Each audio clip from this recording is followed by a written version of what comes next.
basically, Ian devastated the western part of my section around the Fort Myers area.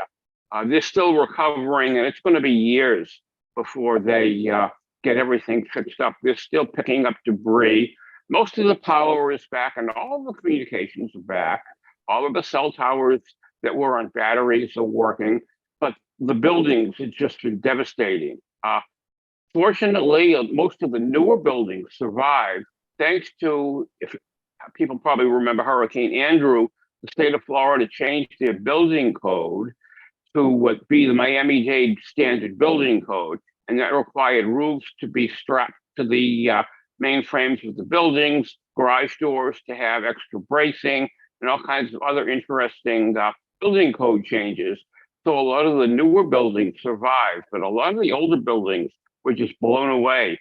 There are barrier islands there. One of them, I'm sure a lot of you people have heard about Sanibel Island. Sanibel Island was a national wildlife refuge, and then they decided to let people build on it. There's nothing left. Basically, all of those homes were destroyed. I think there were maybe 2 homes survived. The causeways out to the islands were destroyed. They had to put up temporary causeways. Most of the FEMA people are still there helping the people out, but most of the state and the public safety people have gone back to normal. There's lots and lots and lots of help there from the Red Cross, the Salvation Army, and all of the volunteer organizations active in disaster, trying to help these people collect their belongings or to figure out what to do and where to live and stuff like that. So this is going to be a long-term recovery. They figured it's going to be a year or a year and a half at least before they're even close to being back to normal.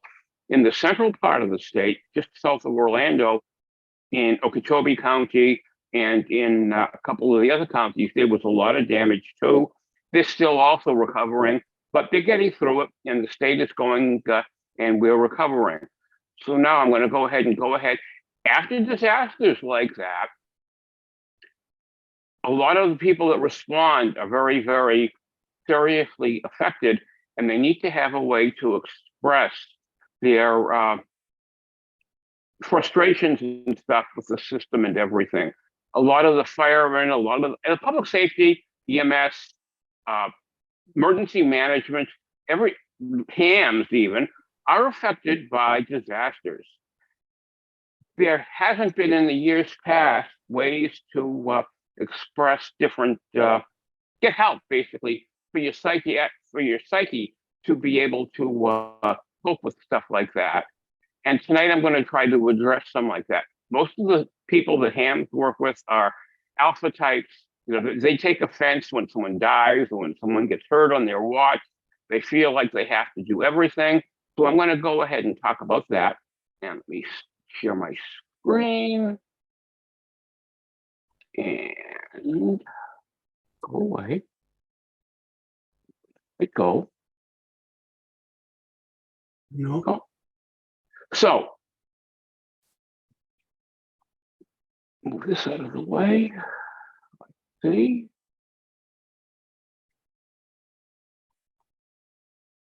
Okay, so this is going to be on stress for disaster responders.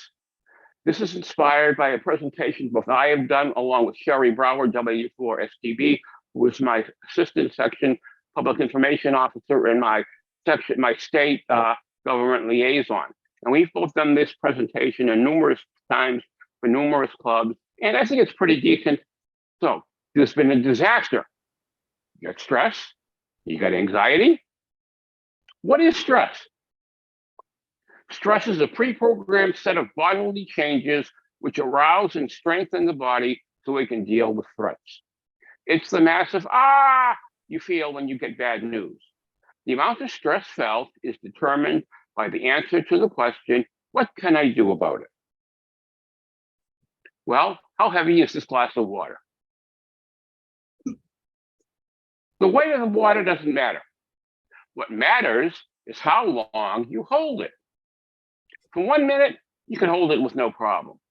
For an hour, your arm will ache a little bit. For a day, you're going to have to call the medics. Small doses of stress are not unhealthy. It's a part of life, and our bodies are adapted to it. Okay, what are some of the disaster stressors? Threat to one's life, certainly. A threat to harm of your family, most definitely. A destruction of home or community will be pretty stressful. Significant media attention, with or without a disaster, is usually pretty stressful because you don't like to have the media people constantly around you with microphones shoved in your face. Witnessing someone else's trauma is stressful, and being trapped or unable to evacuate is also a very stressful situation in disaster. Family disruption, financial strain, work overload, bureaucratic difficulties. Dealing with red tape sometimes can be more stressful than anything else that we deal with. When you want to have something done and you need something done, but you have to do the paperwork and you have to go through all of the red tape, it can be pretty stressful. Extreme stress causes us to look and feel like this guy, and he's blurred out so you can't identify him. You're keyed up, you're irritable, you get clumsy, you get a headache sometimes, you get indigestion, you feel it in your gut, your heart is pounding, you start to get forgetful, you're unable to concentrate, and there's sometimes an ability to make decisions when you're really, really stressed. But there's been a disaster. How do I relax in the middle of chaos? Be sure that you manage stress before the event. First thing, you want to maintain a healthy weight, eat a healthy diet, and exercise. Stay hydrated, maintain a positive attitude. Most important of all of these is attend training, because a trained person will have trained to know what to expect and be able to react to that. And if you do it over and over, it becomes part of you. Learn stress reduction techniques such as meditation, Tai Chi, biofeedback, progressive muscle relaxation, yoga, journal writing. Sometimes these techniques may not appeal to everybody or work for anybody, but they're worth trying. Most important, home and family first is an important rule to remember, because if you have to worry about your family or your home, you're not going to be able to be a very effective disaster responder. We see this a lot with the military, and that's why we be sure that when the military people deploy, they are assured that their home and family are going to be taken care of before they go on to a deployment. Same thing with any sort of a disaster deployment. You want to be sure your home and family are taken care of, so you don't have to worry about that. Does your go kit stress you? Accept the reality that everybody does not keep a fully stocked ready kit. Everybody's needs and budget is different, and each mission is different. So not everybody is going to have a super high-end go kit. Doesn't matter. You need to find out what your assignment is going to be and pack accordingly. Multiple trips to bring equipment in and out of your operations area is going to lead you to fatigue and stress. Remember, human needs first, and then equipment. So what do you pack? Equipment and related mission-related items that you will need. Other stuff you probably won't need, it's not worth bringing around. Most important are personal items, any medications you need, toiletries, changes of clothing. Very important to have, because without them, you're not going to be a very effective disaster responder. Pack some snacks, because you never know if you're going to be around places where you can eat. High energy items such as nuts, Snickers bars, and fiber, such as dry food or dry cereal, packed in plastic bags, are great to have as snacks. Bring around a book you've been reading or meaning to read, a portable hobby such as needlework or knitting, a deck of cards, puzzles. One of the nicest things to get is a soft stress ball that you can squeeze in your hand to get rid of a lot of stress. If you wear eyeglasses, an eyeglass repair kit, sewing kit, and a first aid kit are things that are almost always necessary. Preventing operational stress, understanding exactly what your role is. Don't be afraid to ask questions. Know that you're part of a team assigned to accomplish something. You're not the only one that's going to have to be doing something. You're part of a team. When you work as a team, you can share a lot of the stress. Brief your relief if you're going to be relieved, and ask for a briefing from the person you are relieving so you understand the situation that you're going into. Educate other agency workers on the team, helping them understand your job, and you understanding their job will reduce the stress of the team on both sides. Do your best with the resources that you have.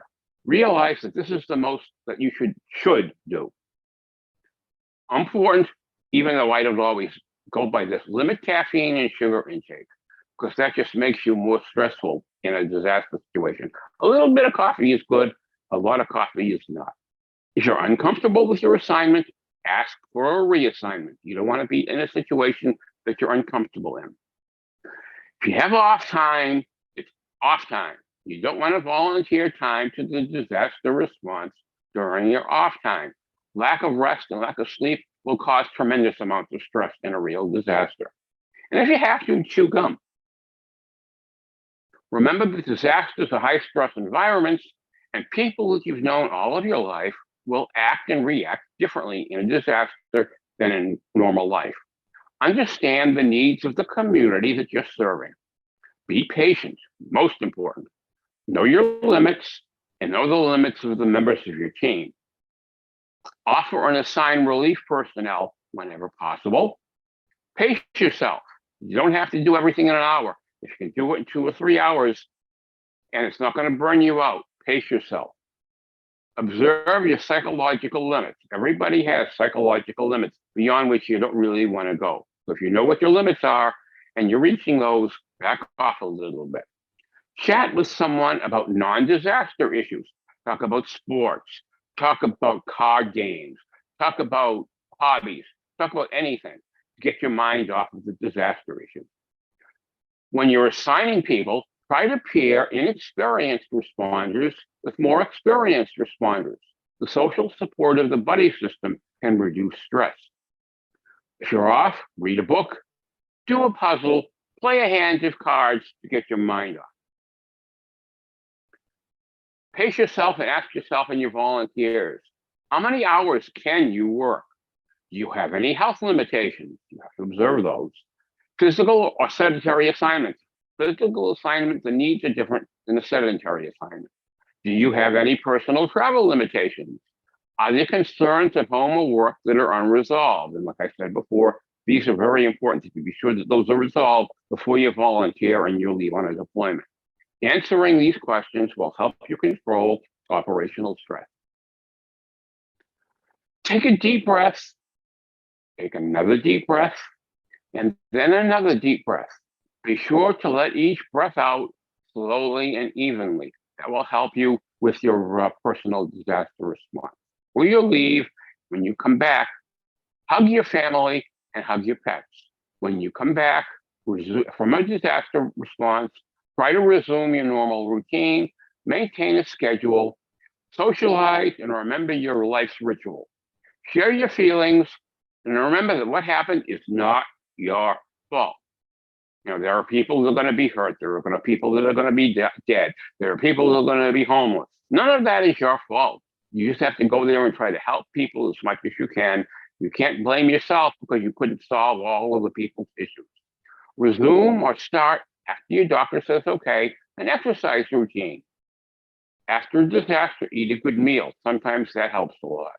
Avoid caffeine and alcohol.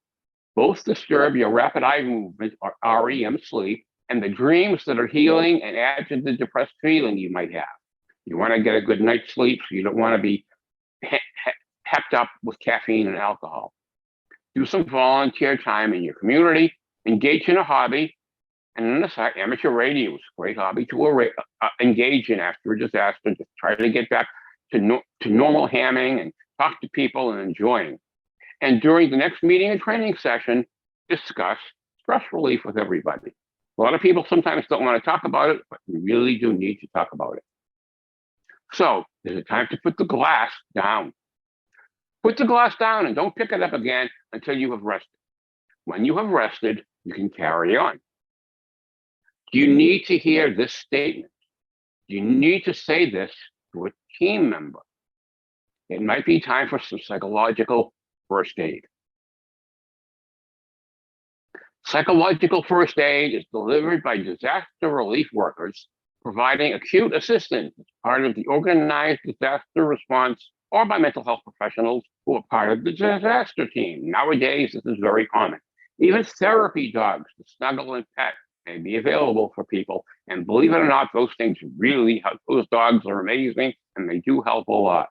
The Red Cross, public safety, faith-based organizations, most of those have workers at shelters, hospitals, family assistance centers, emergency operations centers, first aid stations, staging areas, schools to serve as people that you can get you help from.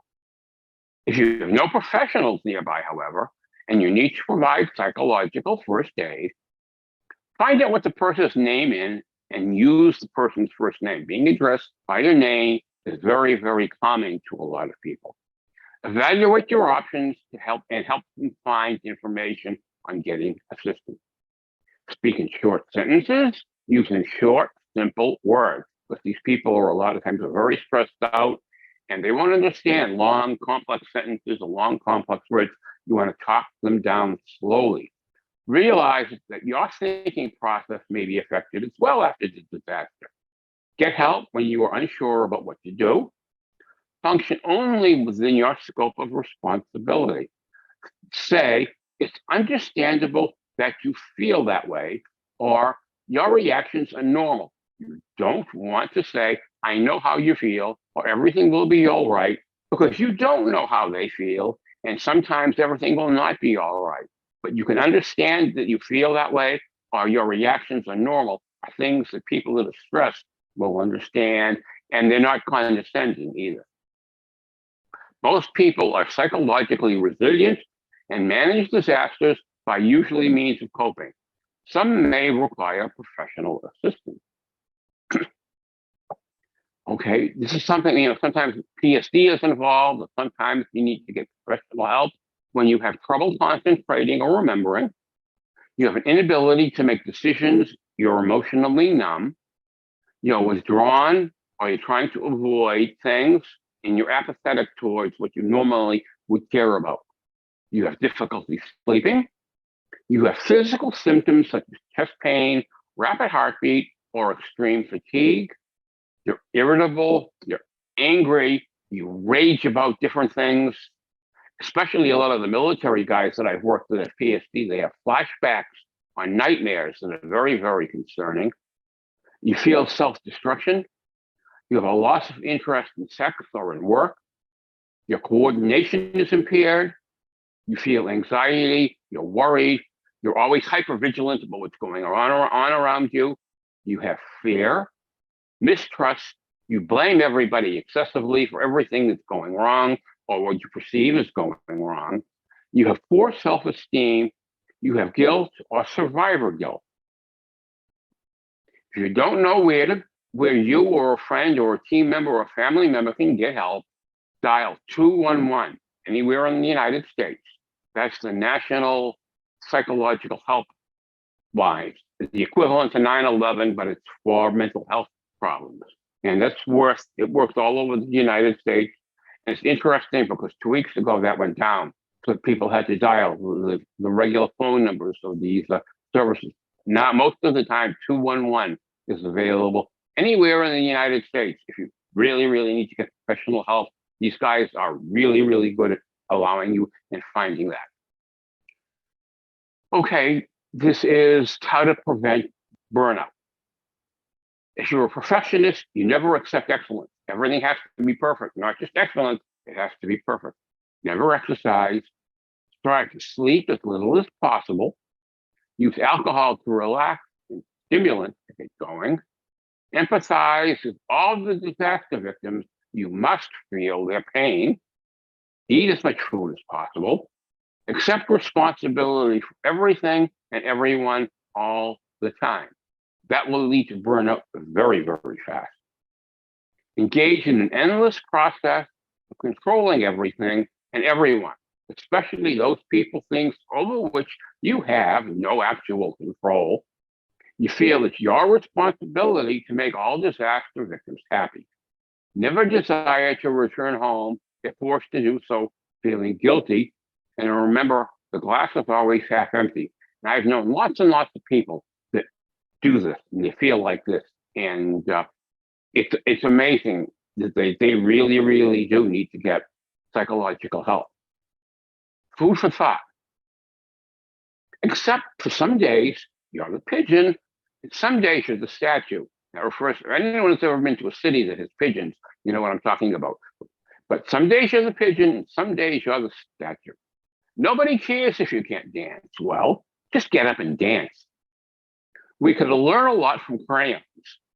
Some are sharp, some are pretty, some are dull, some have weird names, and all are different colors. They all have to live in the same box. And a truly happy person is one who can enjoy the scenery on a detour. The best stress reduction words. If you're a leader, you have to know these words. It's how volunteers get paid. When you say, thank you, say it to yourself, say it to your team members, say it to your family. Thank you for letting me go and helping these people. Each of you make a big difference during an event. Thank you is the best words that you can use. The leadership should always say thank you to everybody on their teams. That makes a huge difference when you're talking about psychological health. And that's my presentation. So I'm going to stop the share, if I can figure out how.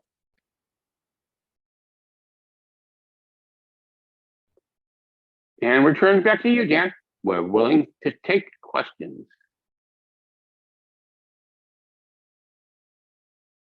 I see this stuff in chat. Let me see. Okay, Victor, during my last drill, I served as operations communications. I had an occasion to not understand an operator. I had to ask a nearby operator if he caught the transmission. Have him repeat it. It's only occasional, but not every other transmission. Is this the cost to have the operator replaced, as others have their own responsibilities? That's just part of mutual support with each other. You're not always going to hear everything, and if you have to ask for help, ask for help. It's not a problem. And don't be afraid to ask for help. A lot of people are very, very afraid to ask for help because they're afraid they will be thought of as not being able to do the job. But in a disaster, when it's noisy, you can't always hear all of the radio transmissions. And if you have to ask for help or ask for a repeat, not a big deal. Anybody else?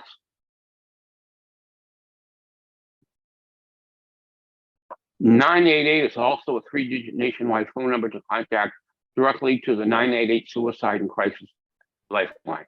988 and 211, both of the ones, will work for the National Suicide and Crisis Hotlines. You should put that inside of all of your go kits, just in case. And it's an important thing. I've worked with a lot of firefighters. They have some very interesting ways to deal with what they see on a daily basis, especially city firemen. Most city firemen will understand what a crispy critter is. That's a very, very, very hard thing to deal with. And I've dealt with a few of those in my life as a paramedic, and it's not good to be able to deal with it. And you have to be able to talk about it with other people that understand what you're seeing and what you're doing to get rid of your stress and help them get rid of their stress.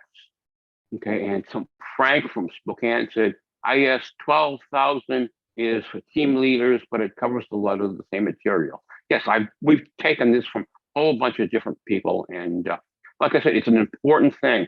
A lot of the military people are Class A personalities, and when they go into combat, that's where post-traumatic stress syndrome originated.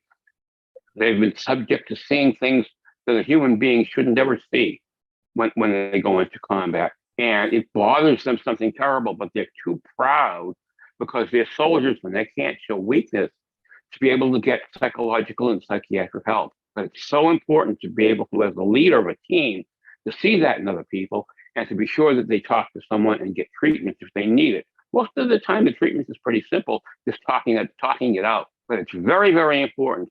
A lot of the hams are subject to a lot of the same stress. But they go home and they try to forget about it, but it's still inside them that they saw it because they didn't debrief properly or they don't get a chance to talk to others properly And we're subject to the same stresses as anybody in an EOC or anybody at a shelter is dealing with. Take advantage of the offered help that's there.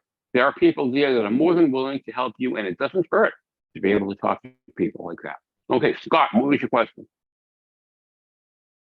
So a couple things. I posted in the chat 2 websites. I'm part of a federal response. These apps from the iTunes store and Google Play. It's called Psychological First Aid. It's a great app. It's a great app that you can download for free. We use them a lot on the federal side. It helps work through a lot of the stuff that you talked about and is very helpful. And you're absolutely correct. I spent 10 weeks in Puerto Rico for Hurricane Irma and Maria. I came home, and probably 3 weeks after I got home, I vapor locked. Just absolutely vapor locked. I was at my other job and I just quit functioning. So now and we had a lot of our teammates, other federal responders, commit suicide for being there. It's very helpful to have a support group. When we deploy now, we deploy with a behavioral specialist who will keep tabs on us for 14 days after we come home. So very important. Very important. Yeah. And the 988 is the new replacement number out there. It's being published all over the place. Okay. That's great. We should all know that. All of us should know that. We should have it on the inside of our Go kits in case we see someone that needs help and you don't feel like that you're capable of providing immediate assistance to someone that's having a psychological incident. And yes, now most fire departments have critical incident stress debriefing teams. Years ago, they didn't have that. I'm talking, this is when firemen had iron lungs and didn't wear breathing apparatus, and they thought they could go into a fire without breathing apparatus, and they would breathe all of this chemical stuff, and they didn't think it would bother them, even though they came out of it and they would spit up tar crap from their lungs and stuff like that. So yes, nowadays it's a lot better, but now they have critical stress incident debriefing teams. The hams, we should probably have a go through critical incident stress debriefing after an incident, just like everybody else is, plus we're part of the team. Anyone else?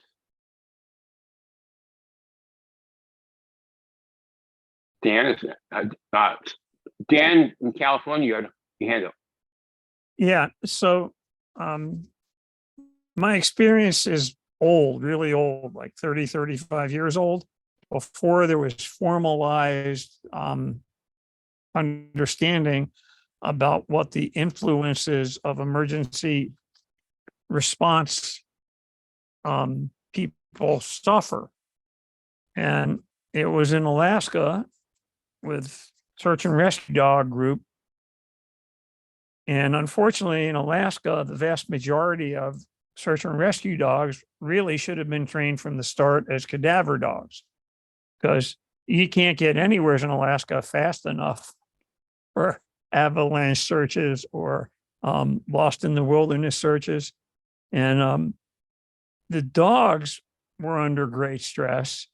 And that eventually made us, all the handlers, that transferred the stress to us as a group. And you don't survive working in those conditions unless you're looking out for each other. So there was sort of this natural thing, and the how do I say it? Just waiting to know what the logistics are for you and which other dog teams are going to go where and exactly when imposes immense amounts of stress, because you got to report someplace in 45 minutes. And then they say, well, can't fly there now. We'll get back to you. And the dogs know when you're going someplace and they get all hyped up. And then you try to go back to work and the dog refuses to leave where your gear is piled up. And that's critical incident stress, which is very different from PTSD. And mixing them together may or may not be useful unless you're actually seeing instances of PTSD in people who should never be out in the field with you. And if you're a team leader, if you don't have a hot wash as soon as you possibly can after the incident, and I mean like before people go home on a 2, 3, 4 day incident, you're not doing your job, because you need to check on everybody, and then you need to check on them again periodically. You're not a first responder without pretending you're not getting stressed about things that it's natural for humans to be stressed about.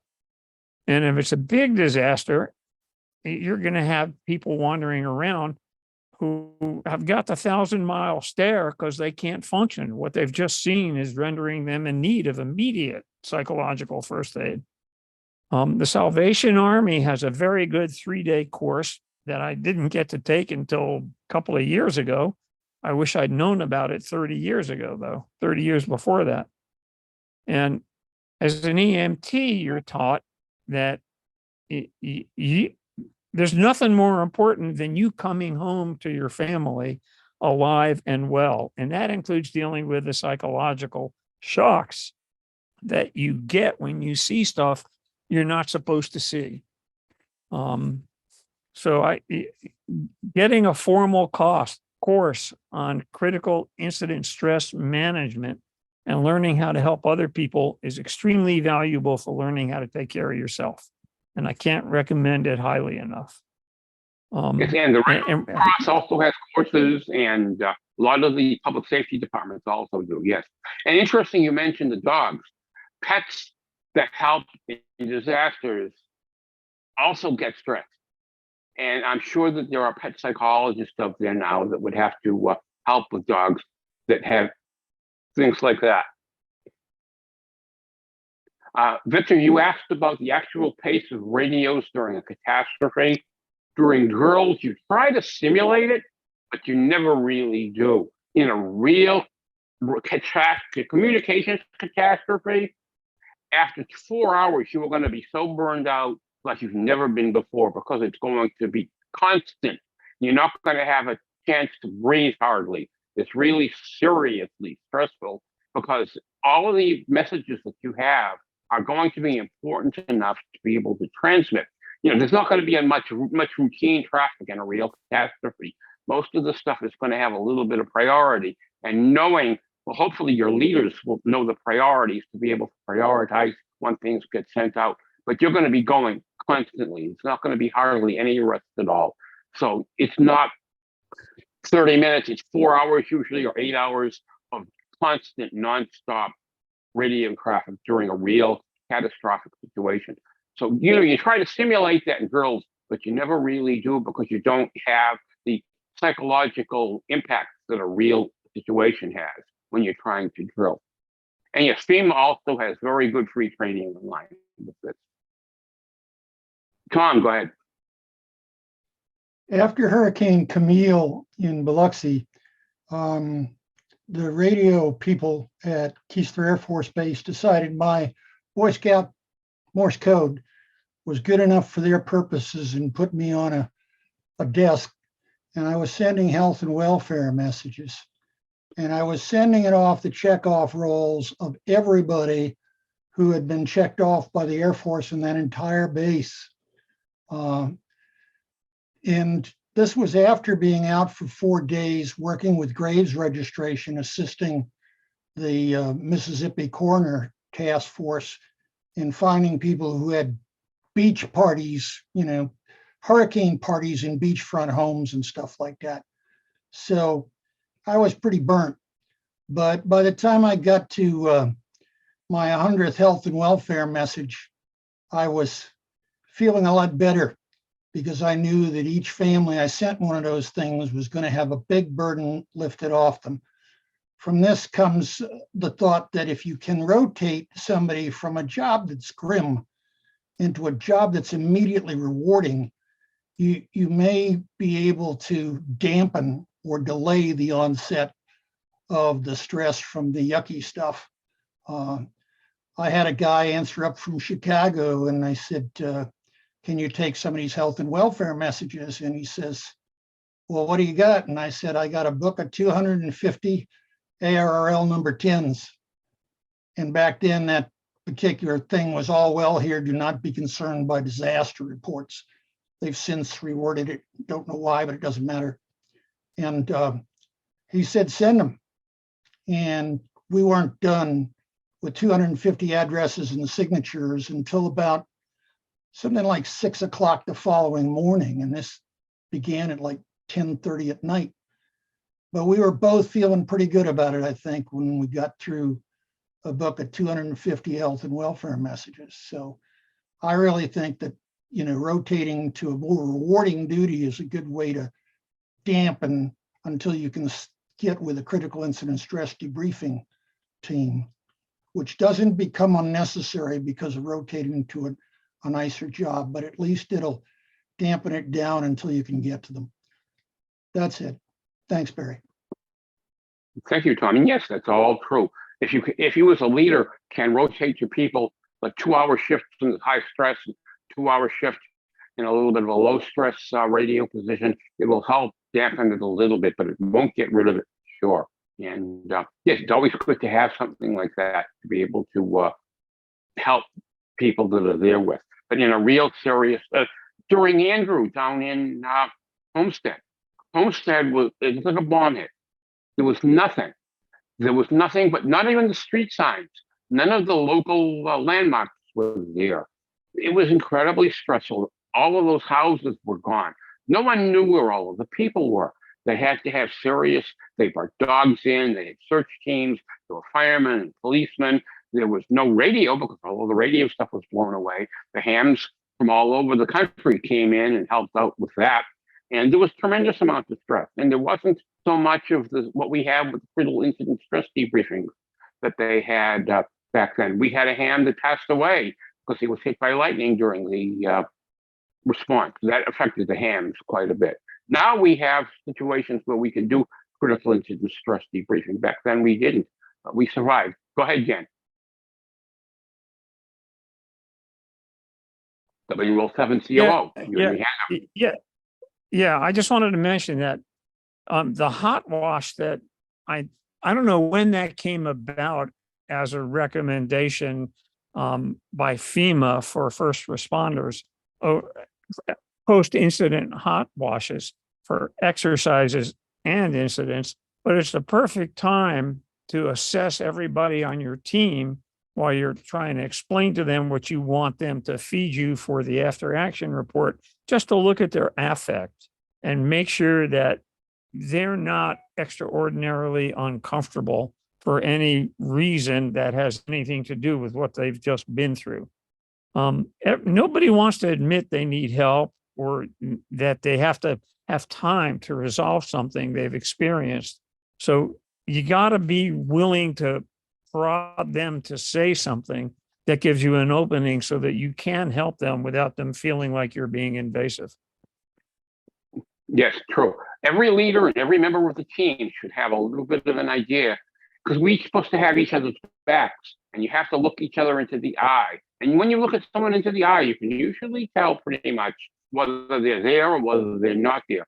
I've seen some people that had the stare, the 1,000-mile stare after in a hot wash, and you know that those people need help right away. You can't wait to try to get them help. As leaders, especially, should be trained in this. And granted, it's not part of the official curriculum for any of the spots that we do, but I strongly ask people go through this training so you know what you're doing. And when you're doing a hot wash, you can look all of your teammates into the eye. And even if you're part of the response team and you're not a leader and you see someone that you think might need help, talk to them, ask them questions, find out what their name is, stuff like that. And it could help someone if it saves someone's life. Anyone else?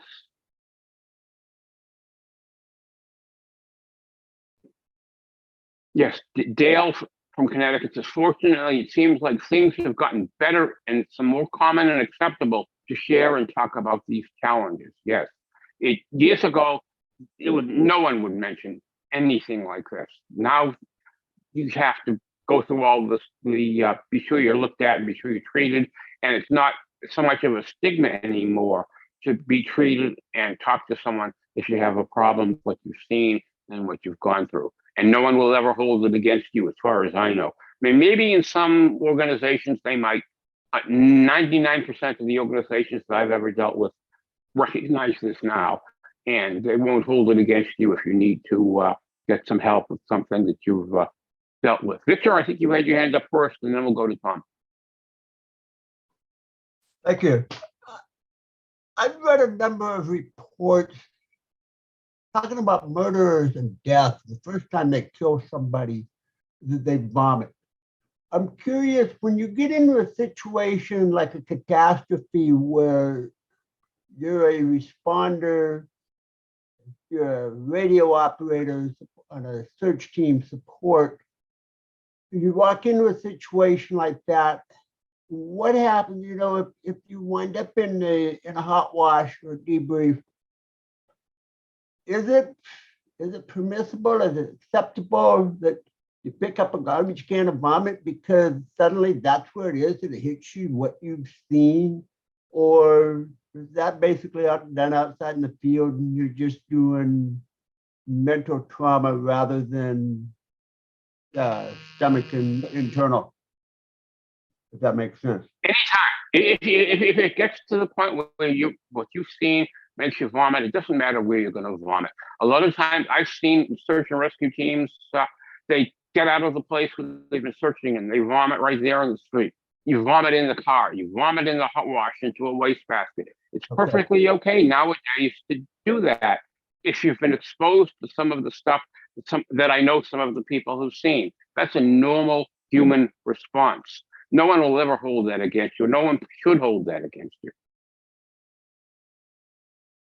And yes, it's good and after doing that, you need to talk to someone about it, because you've obviously seen something that's caused great serious harm to your body that's caused it. So you need to talk to someone about what you've done, what you've seen, and because it's going to affect you the rest of your life. You need to be able to express it and get it out of your system and deal with it that way. Is that okay, Victor?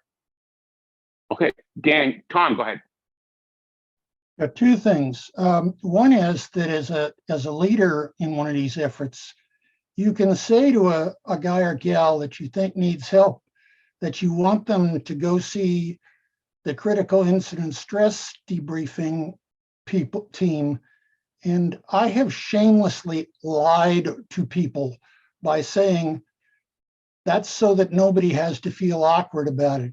Everybody's going to go through this, and you get the whole team to go through there. And then the guys that are going tilt or the gals that are going tilt are alone in there with a team that is trained. You don't gather these up at the last minute. These are trained people. And you may sit down and say, well, this went on, that went on, and you know, they're done with you in 5 or 10 minutes, but they spent some time with you and you know you can turn back to them and you've developed a level of trust. And on the other hand, they may see in your deportment, in your eyes or something like that, the need for more help, and they're there to offer it. And you've gotten them into the room without forcing them or coercing them or anything like that. And if they're able to admit it to themselves, they'll start getting it. Not everybody is, but you know, if there's a way to convince them to get in there without any coercion, it's useful to try. Coercion is very counterproductive. So don't do that. I saw your face, Dan. If you have something to tell me, please go ahead when Barry calls you. Yeah, it's true. A lot of the debriefs, a lot of the hot washes, everybody has to go through the critical stress management interview before they're relieved and told to go home. They have to be at least talk to someone at the state, because these people are professionals and they can see into you a lot of times and tell if you have something that's in there that you need to talk about and get out. That's why it's so important, like Dan had said, to have a hot wash and have the critical stress management team there so they can check everybody before they're relieved and told to go home.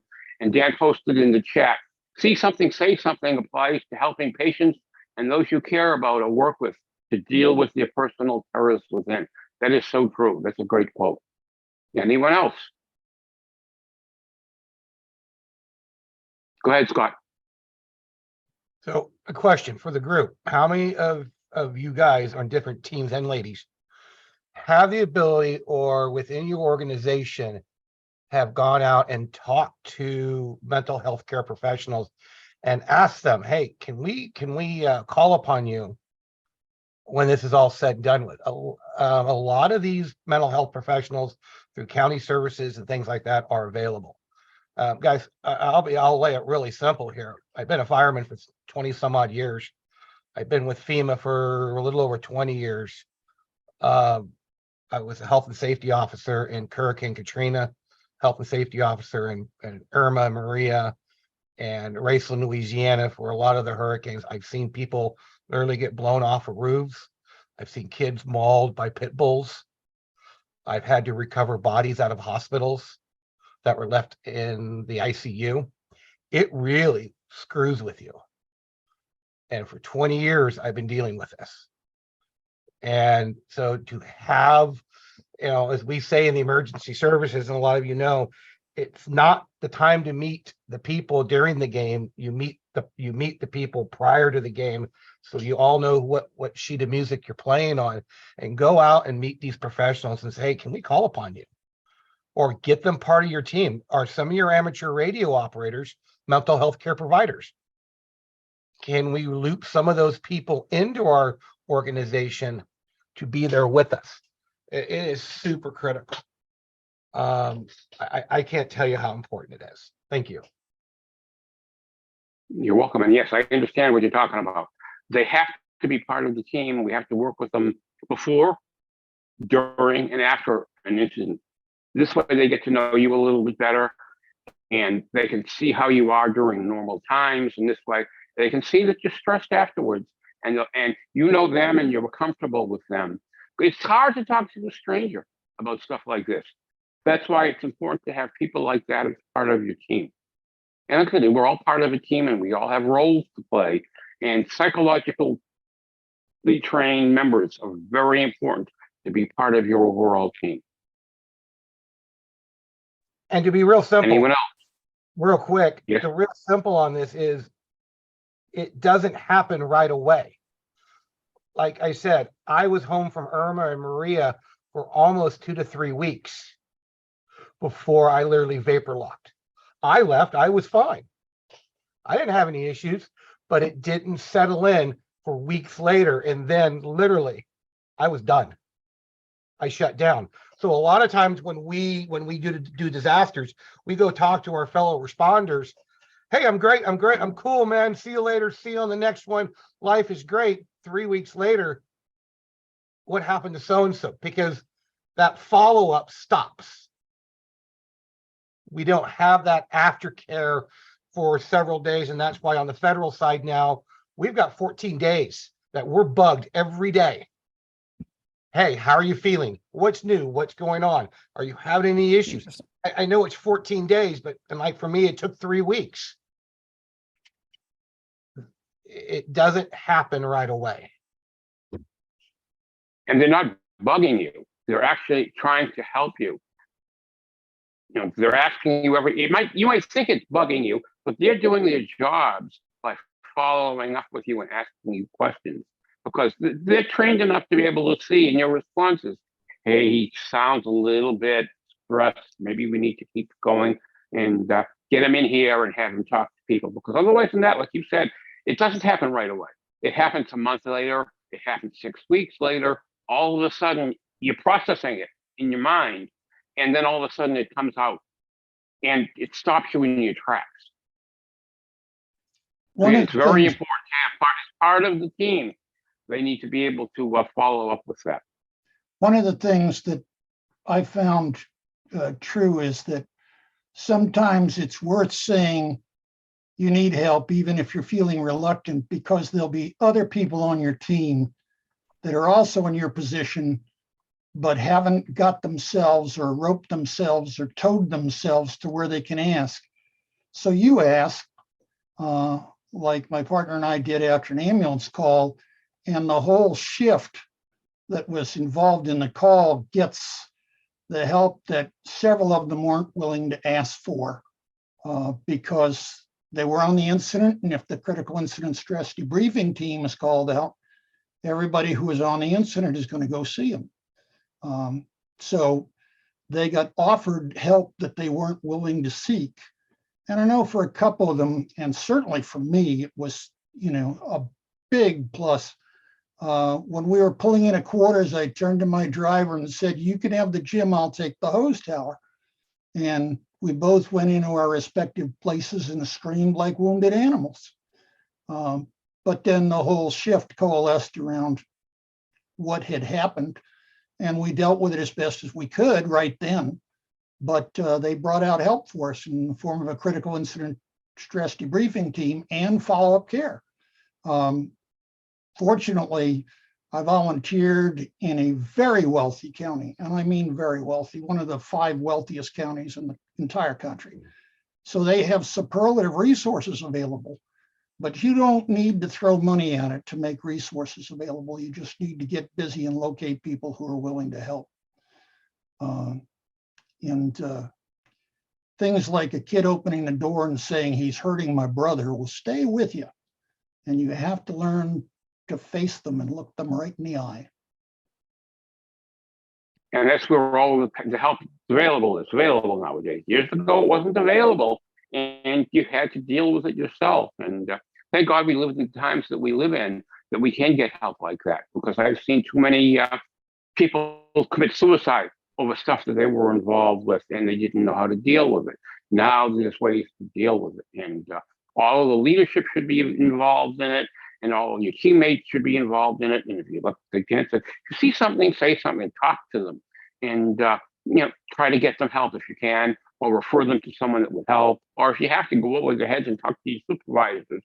Say, hey, so-and-so is stressing out over this. He needs to be referred to a critical stress manager, a person. So yeah, it's much better than it used to be. I mean, it used to be that you never, God forbid, you would talk about what you saw on the job. It's not supposed to affect you. You have to internalize it and go on with doing your job. Fortunately, that's no longer the case, and they have help available when you're exposed to stuff that you're not supposed to see. All right, is there anyone else? Victor, go ahead.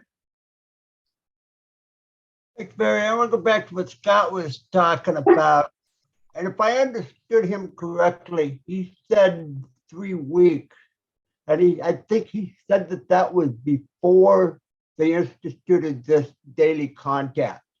If I understood that correctly, then my question becomes, do you think that a daily response would have shortened that 3-week period and moved it down to something like 10 days or less than 14 anyway?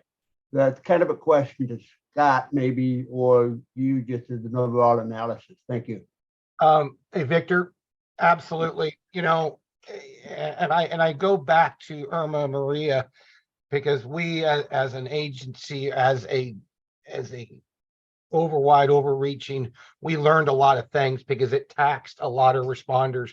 We sent damn near every team the U.S. has to Puerto Rico multiple times. As I said, I sat there for 10 weeks as the health and safety specialist because I was being held over because people were burned out. It was really bad. They couldn't get people to stay, and I opted to stay. And I served with Alaska 1, I served with Oklahoma 1, I served with California 11. I served with a lot of teams for those 10 weeks I was there.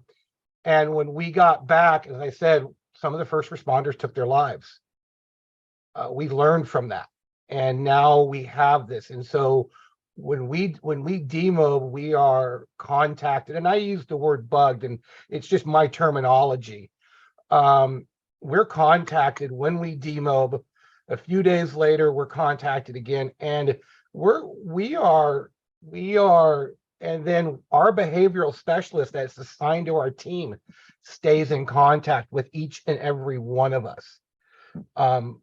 And we didn't have that before. And I'll be really frank and honest.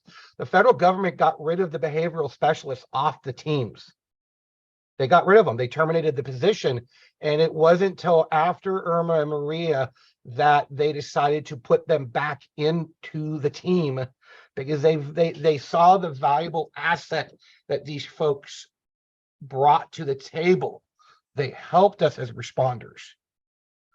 And yes, it probably would have shortened it. I don't know. Like I said, I've been in the fire service 20 some odd years, and you build in this ability to put things into a box, and then you put a lid on that box, and you put that box on a shelf, and that's where that stays. And then you go to the next one, and then you take that and you put it in a box and put it on a shelf. And that's how we dealt with stuff.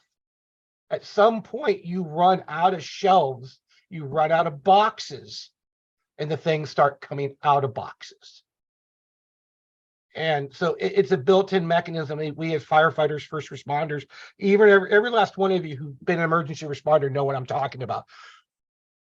We dealt with it. We laughed, we joked, we made fun of it. We did something as a coping mechanism that got us through that moment. But did it really get us through that moment?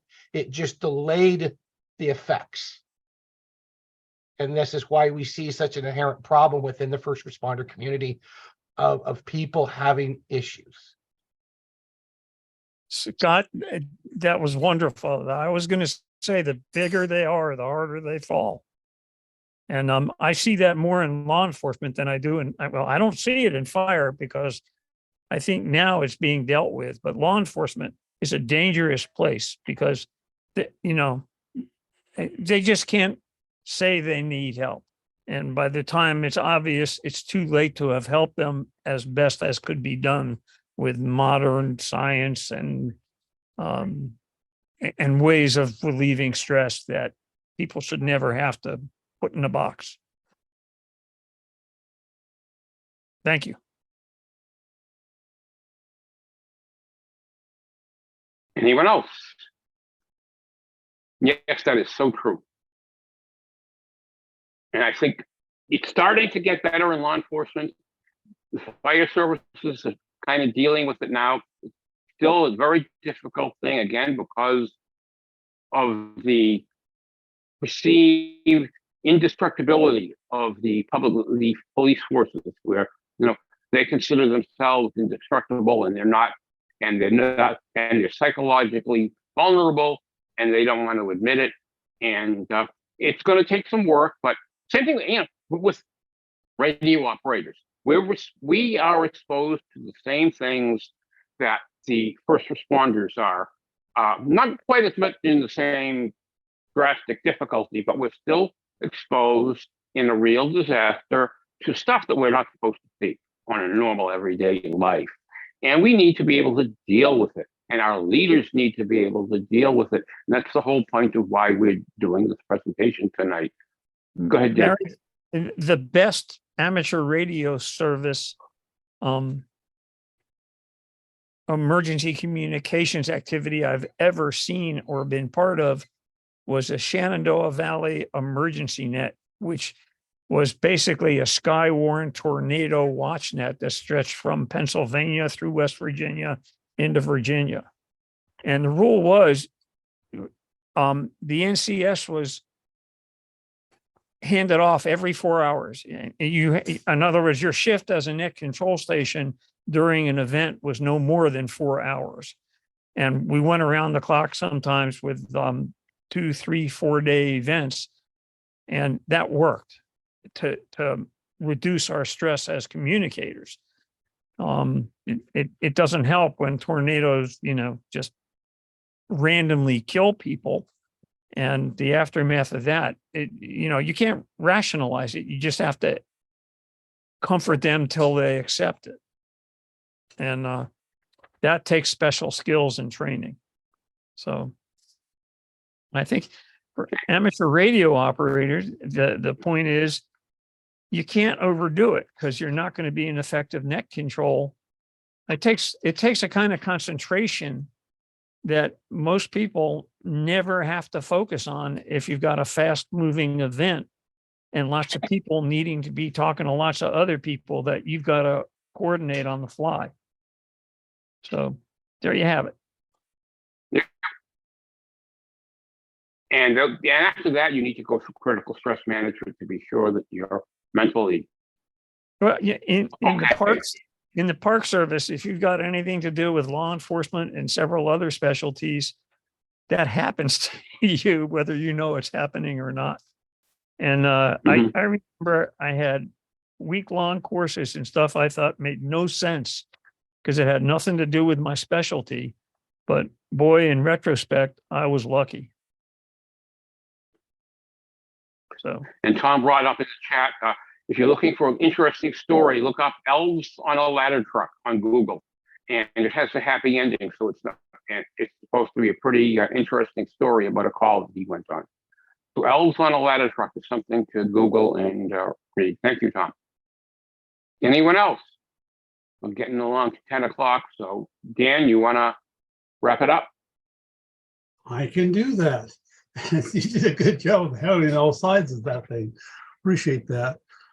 Okay, any more questions?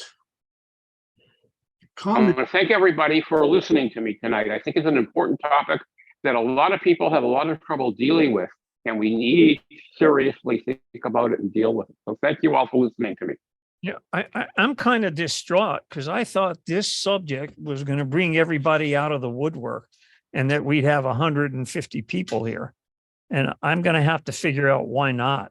And Dan, can you track how many views there are of recordings for these sessions? Yes, we can. And what we're finding right now, we're getting the best turnouts where we're talking about how to do something like, be it WinLink or be it whatever, how to build an antenna, than we are this kind of stuff, which is kind of surprising to me. And these are people that are very active in disaster communications that are turning out, but not for these things. Of course, maybe most of those guys have already been here, done that. You This know, is a tough time of year too. And a lot of people Yeah, have holiday yeah. parties. A lot of people are gone. They will be watching this later. Scott, go ahead and then I'll do Victor. Dan, and you're right to some degree, but everybody wants to know how to do something, build something. It's cool. This is kind of that elephant in the front room topic. Everybody seems to think that it's not going to happen to them. I don't need to do this. I can manage this on my own. I don't need any help. And so they're like, I don't want to be a part of it because it doesn't affect me. And until it does, and I'm gonna raise my hand and I'm gonna say I'm one of those people, because I never thought it could affect me, and it has. And that's why I'm here, is because I want to hear what other people are saying, and I want to share what I've learned being out there for so long. But you're right, it's hard to get somebody to come and talk about this. It's very taboo. It's very backroom secret stuff. Well, we'll see the action is afterwards. When we post these things on Facebook and other places, we'll see the track it. See, it's surprising. Some of the deals presentations have gotten a lot of hits, over 1,000, and it's amazing. It isn't so much how many people show up in person for these, as they have an interest in listening to it, being a part of it in that way. Okay, Victor. Thank you. One of the reasons I'm here, I've had my ticket for 5 years at the invitation of my emergency manager chief. And we lost a lot of time in the last couple of years. I'm here just for this reason, and I'm here to find sensitive topics that I think our response team needs to be hearing. And I'm going to take this back to him and say, yeah, we need critical incident. What was that again? Critical incident training? Stress management. Say that again, please. Critical incident stress management. Stress management. Thank you. Because I don't think very many people on my team really know how to do that, how to handle it, or have had the training. So, you bring up some great subjects with these, especially these follow-ups on the hurricanes and tornadoes. This is real life stuff that people need to understand better. So we can prepare for an earthquake with this stuff. More power to us. So thank you and have a great week. Dan's right Victor, up in there. Go ahead, Dan. Victor, have you heard of Stop the Bleed training? Yes, Okay, well, CISM is a psychological equivalent of that. And like I said, the Salvation Army here, and I think it's a Salvation Army thing in general, has a 3-day course or 2-day course, but long days. In that it's a real science, and they use up-to-date publication and statistics, and they provide you with techniques to help people take their next breath because they've just lived through something horrible. Okay, it is getting late, folks. Barry over there, I'm sure he's got one eye on the computer and the other eye on it going to bed. So let's call Right. it quits for tonight. It's been a good discussion. Again, I leave these things, you can come back and talk afterwards. So, after you find out, you just log back in again. 73s, and everybody have a good one. Good night, everybody. Have a happy holiday if I don't see everyone online before then.